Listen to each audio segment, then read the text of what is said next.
I am God! Puny God.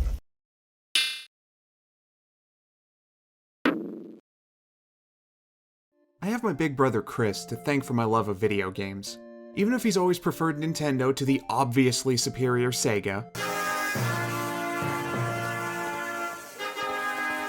I wouldn't be doing these videos at all without him.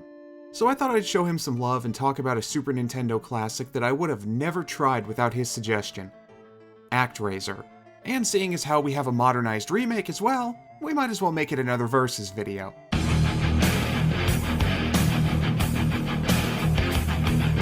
Released in December 1990 in Japan, November 91 in North America, and either 1992 or 1993 depending on the PAL territory if my research is correct, Actraiser comes to us from Quintet, a studio founded by ex-Nihon Falcom employees Tomoyoshi Miyazaki and Masaya Hashimoto. For Western players, Miyazaki and Hashimoto's most notable contribution at Nihon Falcom would be the hand they both had in creating the Ys series. For the love of God and all that's holy, people, go play Ys. You don't even need to start with the first game. Every game in the series is a self-contained story despite featuring the same protagonist. So just pick whichever one catches your fancy. Quintet's pedigree is likely what enabled them to strike up a partnership with Enix to publish their games. Unlike the Square side of what would become Square Enix, Enix were solely a publisher of games and never actually developed a single game in-house. This means there's less of a house style to their releases outside of their mega hit Dragon Quest, and as a result, their catalog includes a whole lot of cult classics. 6 of them from Quintet alone. Though I can't help but feel like I'm forgetting some other major player involved in the creation of Actraiser. Did it perhaps have something to do with the music being handled by one of gaming's best composers, Yuzo Koshiro?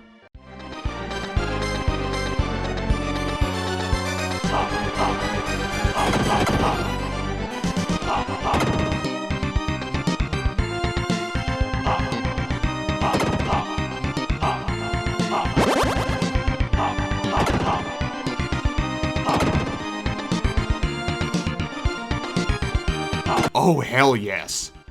For anyone who may be unfamiliar with the name, Yuzo Koshiro is responsible for the perpetual eargasms you experience while playing Streets of Rage, Etrian Odyssey, and many, many others. Having also gotten his start with Nihon Falcom, it's no surprise that he lent his talents to Actraiser. Like I'd expect, he knocked it out of the damn park with Actraiser's soundtrack.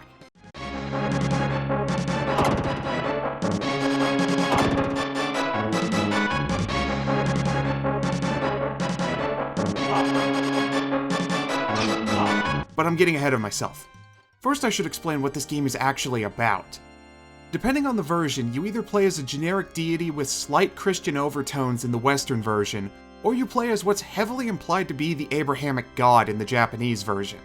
With the help of your little angel buddy, you must save the world from the demons overrunning it and help humanity rebuild civilization.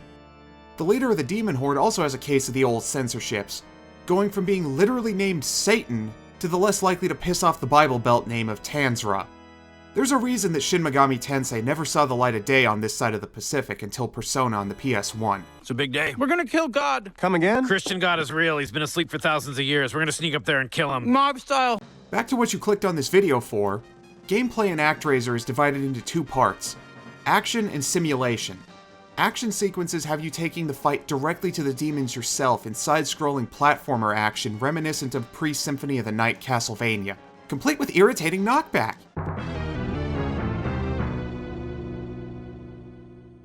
Meanwhile, the sim sections play out, appropriately enough, as a god game akin to a simplified version of classics like Populous.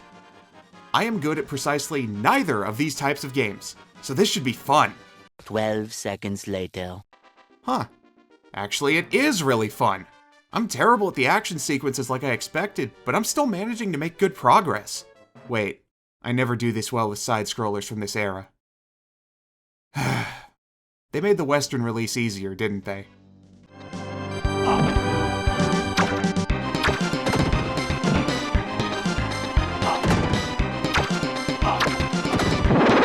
Yep, they sure did. And you have to make it through on 2 lives instead of 3.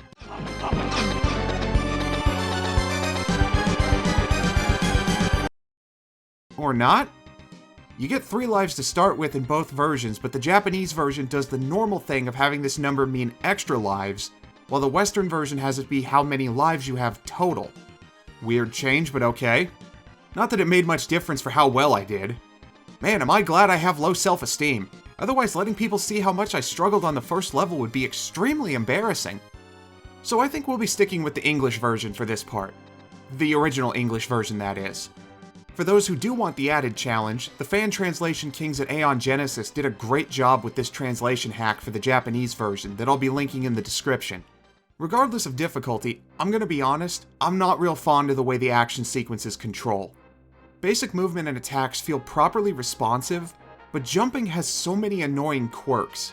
Attacking mid-jump feels delayed, and while it's cool that your avatar has a landing animation, it's less cool when you wind up accidentally doing a crouch attack instead of a normal one. The lack of air control, however, is my main gripe. I was born a console generation too late, so my brain is not wired correctly to handle jumps where I can't turn around in mid-air. It made boss fights like this one with the Minotaur a nightmare for me. I couldn't figure out for the life of me how to hit it without tanking an attack or two, but it was the only way I could manage to beat it. This is a similar struggle to what I have with classic Vania games as well, so I can't in good conscience say this is an issue with Actraiser itself. It's more a result of me being spoiled by modern conveniences. Once you complete the first action sequence of each area, you'll be brought to the main portion of Actraiser where you'll guide your worshippers in building their settlement. You won't have full control over construction though. Instead, you'll use your angel buddy as a cursor to direct them to build in specific directions, and on occasions clear the way for them with miracles. You'd think the lazy bastards could cut down trees themselves, but no. To spice things up, you'll also have to fend off the demons spawning from nearby pits until you can get construction close enough to it for your people to close them up. Judging by this little bit of info here, you can also simply choose to keep killing the demons yourself, but I don't have the patience for that. As you seal up those spawn pits, your town's civilization level steadily goes up to a maximum of 3. With each level up, your believers become capable of building more advanced houses, increasing the max population. This has an effect on the action stages too, as your avatar's max HP strengthens at set population levels. Essentially, your people function as experience points, which also means that there's a gameplay incentive to destroy older homes with your lightning or earthquake miracles. I feel like a dick doing it, but I'm doing it for my own, their own good. In addition, each region has its own mini-story provided to you at regular intervals by your worshippers as your city continues to expand. We're not dealing with Shakespeare here, though I admit that I find it to be charmingly naff. Besides that, these bits do provide some welcome flavor to each region, and even provide hints as to the whereabouts of various items that your people can find for you. There's nothing complex about this, but watching your city slowly build up while shooting down the flying monsters hell-bent on ruining your progress creates an extremely addicting gameplay loop. It's very forgiving, too. Even if your angel runs out of HP, all it means is that you won't be able to fire any arrows until the next turn of the hourglass at the top rather than a game over. You wind up with a strangely relaxing experience that, if you're anything like me, you'll frequently catch yourself playing for much longer sessions than you intended.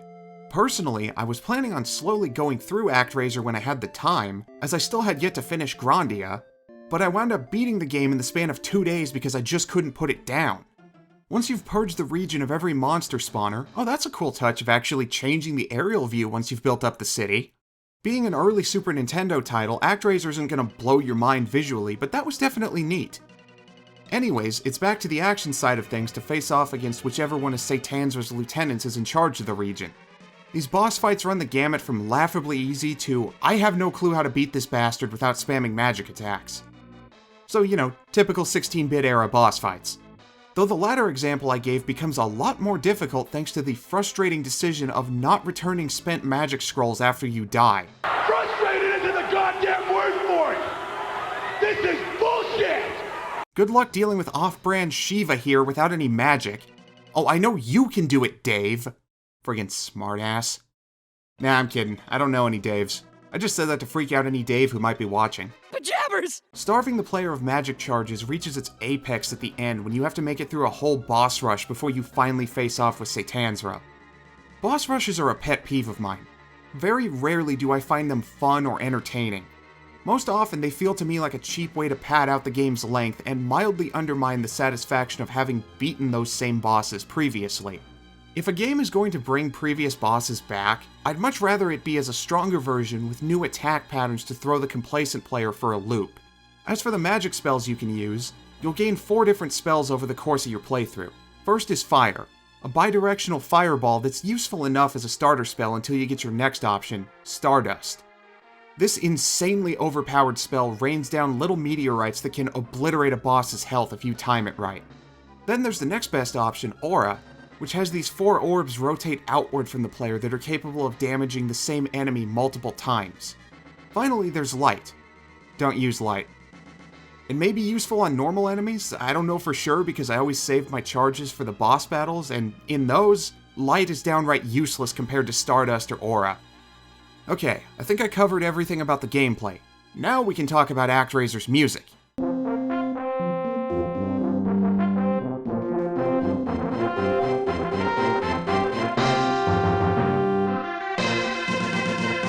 I mean, just damn, dude. Actraiser without a doubt has one of the catchiest soundtracks of the era. The Super Famicom had been out in Japan for about a month when Actraiser was released, and right out of the gate, Yuzo Koshiro was dropping sweeping orchestral-sounding tracks. The SNES's sound chip was one of the big advantages the system held over the Genesis, and Actraiser is a perfect demonstration of that, as much as it pains me to acknowledge that fact. Here's a good demonstration as we compare Actraiser's soundtrack to a similarly orchestral-styled one Koshiro did for Beyond Oasis on the Genesis.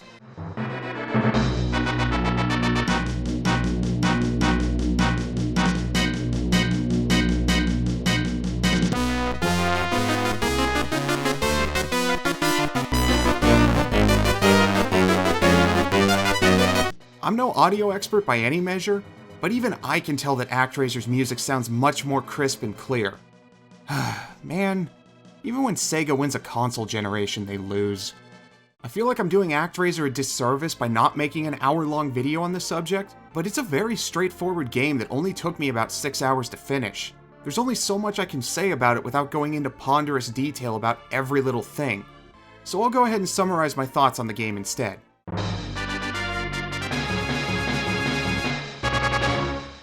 Actraiser is, without a shadow of a doubt, one of the Super Nintendo's earliest cult classics for a reason, and you won't find many others like it. It's very much a better than the sum of its parts sort of game. On their own, both the action and sim sections would make for an underwhelming experience. Yet when you put them together, they form a compelling, addictive game that I think virtually anyone could enjoy. Even those wanting a greater challenge can simply play the Japanese version, complete with its own rock-solid fan translation for good measure. Now, if only there was an accessible way to play the Super Nintendo version without paying somewhere between $40 to $60 for a physical copy on eBay. The story of Actraiser as a series isn't exactly a happy one either. Despite selling well enough to warrant a sequel in 1993, Actraiser 2 barely resembles its predecessor. Not only do you play as this ridiculous Arnold Schwarzenegger with wings looking clown, but the sim section was carved out entirely. Apparently this was at the request of a dumbass executive at Enix of America, who insisted that Western gamers wouldn't get it. Buddy, it's a sequel to a game that did well in the West and had the exact same feature. Between stupid decisions like this and their penchant for cranking up the difficulty of the RPGs they localized to ridiculous levels, it's no wonder Enix always struggled to get the same foothold in the West that Square was able to. There! Locked in! Now tell me your secret! Fine. To top it off, I just don't find Actraiser 2 to be a fun game. I know it has its fans, and I'm glad it does, because it's not a poorly designed game. I just can't gel with how it plays.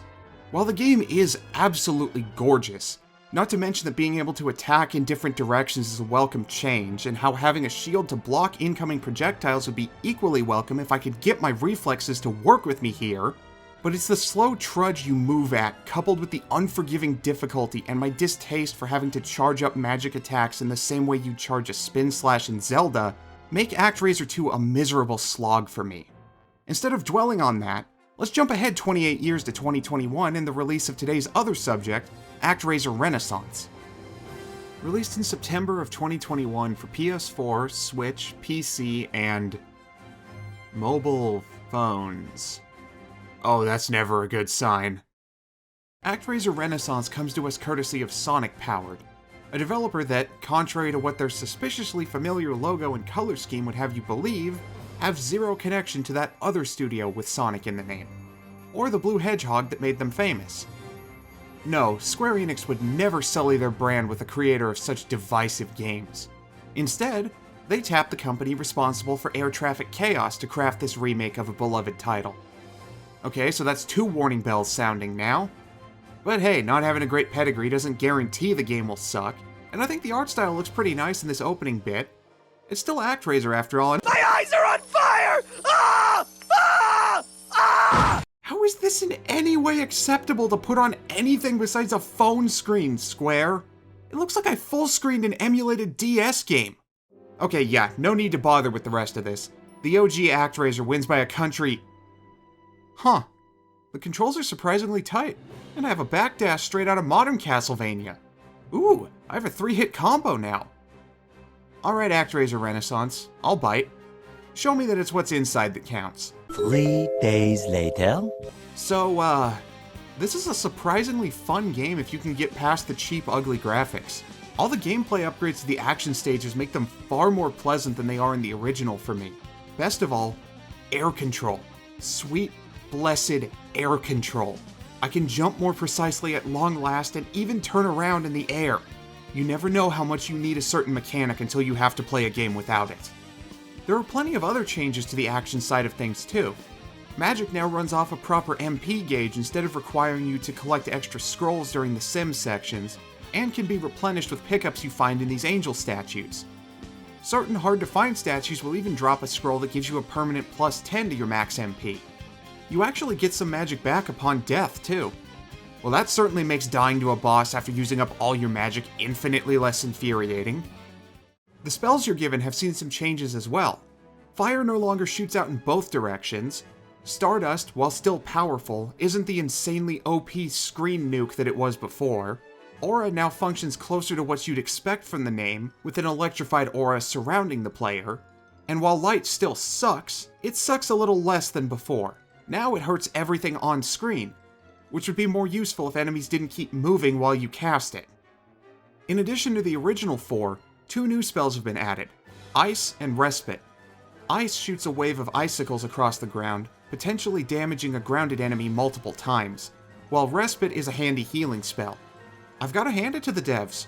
They managed to add new magic without messing with the game's balance.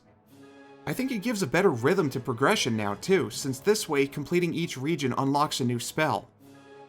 On the lesser side of the changes, apparently casting magic is supposed to apply a temporary elemental effect to your sword as well, but I never noticed a major difference in my attacks from it. Bosses have seen some changes too. Now they have these little intro videos that give you a preview of an attack or two. Oh, that boss is apparently inspired by Kali, not Shiva. Neat. While they maintain most of the same patterns, a few of the bosses who were pushovers in the original are now a lot tougher. Well, aside from Firewheel. I don't know how, but they found a way to make that one even easier. The last of the notable changes is one of the biggest ones. After the first level, enemies begin dropping these crystals. The more of them you collect, the more this meter here fills up and steadily powers up your attacks.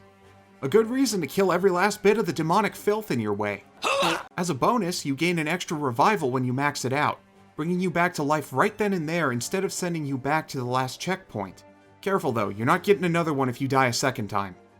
Though I would have preferred a more permanent RPG-style progression to increase my attack power, this system works fine for what it is. You'll always have a good idea of where you're at in the level by how full the meter is, and I would be lying if I said that one-shotting most enemies by the end of a level wasn't satisfying. Now for the sim sections. First off, I'll say that these portions of the game look so much better.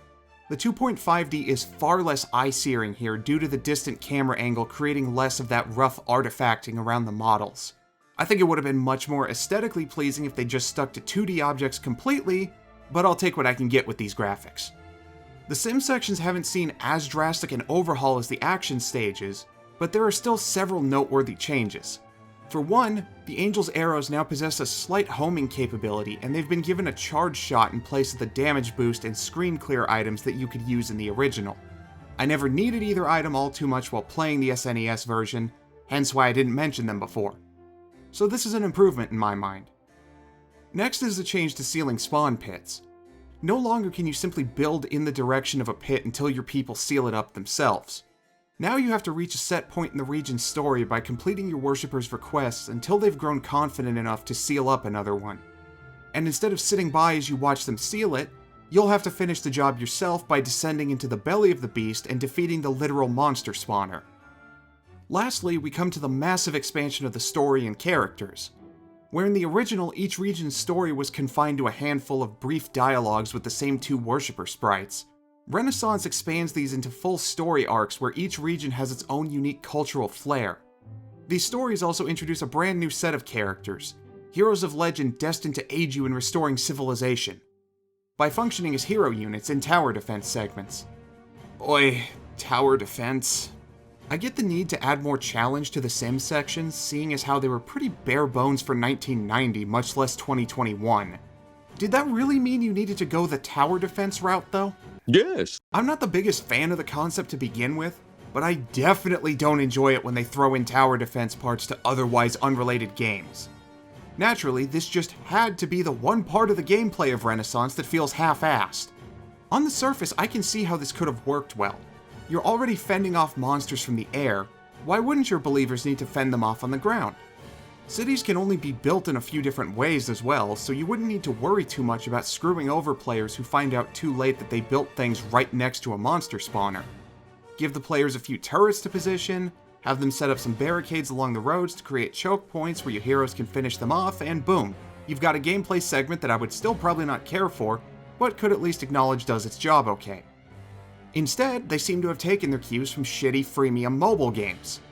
Not only are you grossly restricted in how many defenses you can place, but where you can place certain objects like palisades is arbitrary beyond belief. You'll never know where you'll need a damn thing until after the raid starts, either.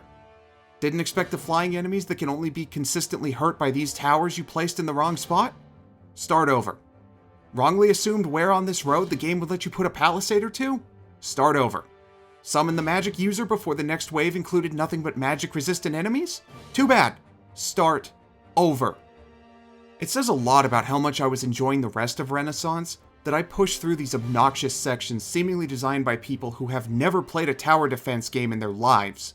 To say nothing of the fact that the sole way to upgrade your heroes is with these items that are absolutely not a leftover from a point in time where Square planned to make this a free-to-play game exclusive to phones. What would make you think that? It's not as if they behave exactly like upgrade materials in a gacha game. Seriously, why was this not changed at any point in development to a set amount of experience for the hero? Ugh. Take me away from this stress, beautiful orchestral arrangements of Actraiser's soundtrack.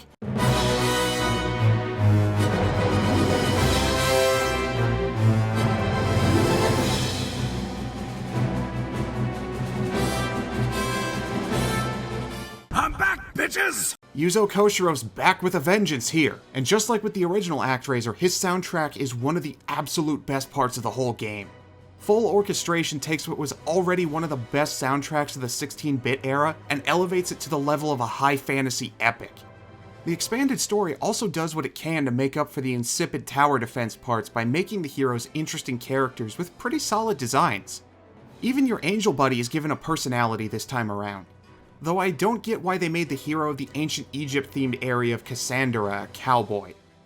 Or was it just to confuse the player and distract from what the female Cassandra in here is wearing? Because it's not working. Questionable cowboys aside, the increased focus on story helped me get more invested in the world beyond the usual, I want to beat this game. It isn't the best story by any means. Having to work within the bounds of the events of the original game probably made it even harder to do so, but the solid writing helps bring an extra dose of character to Actraiser. Also, I would die for Daniela.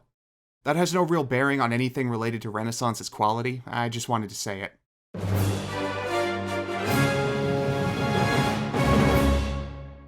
Actraiser Renaissance doesn't exactly put its best foot forward at the start, and I wouldn't blame anyone who was turned off by the bad first impressions.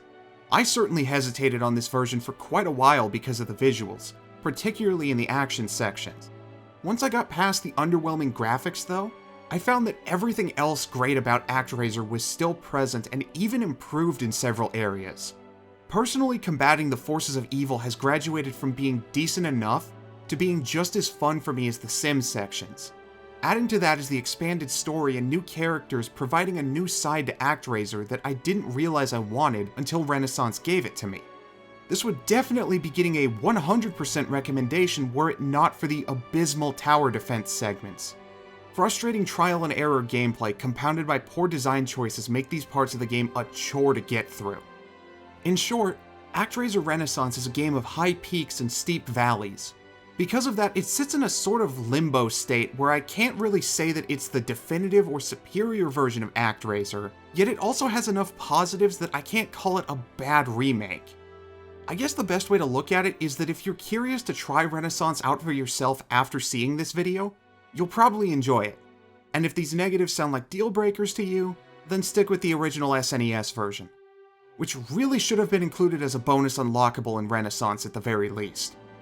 For anyone interested, Actraiser Renaissance is still widely available on the platforms I mentioned at the start at about $30. Though I'm sure there will be plenty of sales where that price drops below $20 if the normal price is a bit much for you. I played the PC version for this video and encountered no serious issues. Since Square Enix, whether publishing or developing, often puts PC versions at a lower priority, I feel safe in assuming that the console versions play just fine. Oh, and by the way, if you do wind up getting yourself a copy of Renaissance, keep in mind that this time the game doesn't end where you think it will.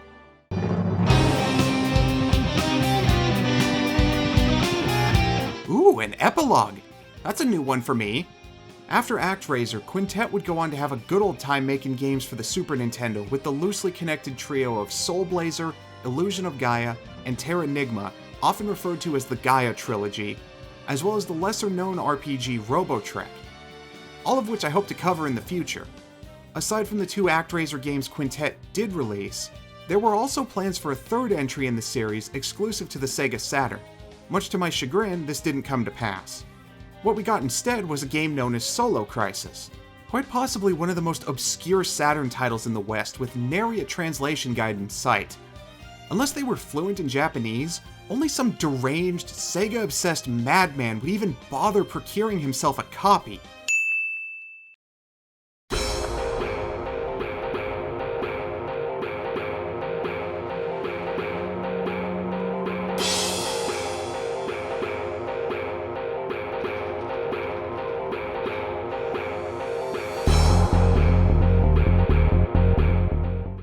Everybody, if you don't believe in him, he can't hurt you. Oh, God, the pain!